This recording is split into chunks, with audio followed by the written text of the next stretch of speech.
Day start అయిందంటే చాలండి ఆడవాళ్ళందరికీ కూడా ఒకటే క్వశ్చన్ అనమాట. ఏం వండాలి? ఏం వండాలని. ఇంట్లో అన్ని రకాల కూరగాయలు ఉన్నప్పుడు అదే క్వశ్చన్. ఏమీ లేనప్పుడు కూడా అదే క్వశ్చన్ అనమాట. సో, ఫైనల్‌గా ఏం వండాలి? ఏం వండాలని ఆలోచిస్తూ ఫైనల్‌గా అది ఒక మంచి వంటకం అయితే చేస్తామనుకోండి. సో, నాకైతే ఈరోజు ఇంట్లో కూరగాయలు ఏం లేవనమాట. సో, అందుకే సింపుల్‌గా ఏమైనా హెల్తీగా చేయాలని ఆలోచిస్తుంటే నాకైతే ఇంక కిచిడి అయితే గుర్తొచ్చిందండి. సో, పెసరపప్పు కిచిడి తెలిసిందే కదా అందరికీ.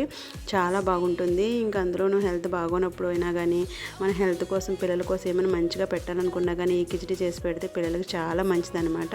సో, తెలిసిందే కదా, ఫీవర్ వచ్చిన వాళ్ళైనా దగ్గు జలుబు చేసిన వాళ్ళని ఈ కిచిడిని కొంచెం స్పైసీగా చేసుకుని తింటే, అంటే జలుబు చేసినప్పుడు అయితే ఎక్స్పెషల్గా స్పైసీగా చేసుకుని తింటే చాలా రిలీఫ్గా ఉంటుందండి. సో, ఏమంటారు, నేనైతే మాత్రం ఇంకా నాకు దగ్గరలో ఇంకా క్యారెట్ ఒకటే ఉందనమాట. సో, అందుకే ఇంకా క్యారెట్ వేసుకుని ఇంక దానికి కొంచెం మిరియాలు కూడా యాడ్ చేసి అల్లం వెల్లుల్లి పేస్ట్ కూడా రాగా దంచుకున్నానండి. అంటే కచ్చాపచ్చా దంచుకున్నాను.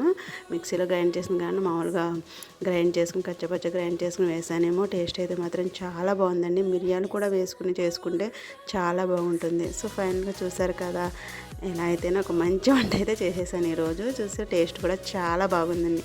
ఓకేనా, వీడియో నచ్చితే లైక్ చేయండి. Thanks for watching. Bye bye.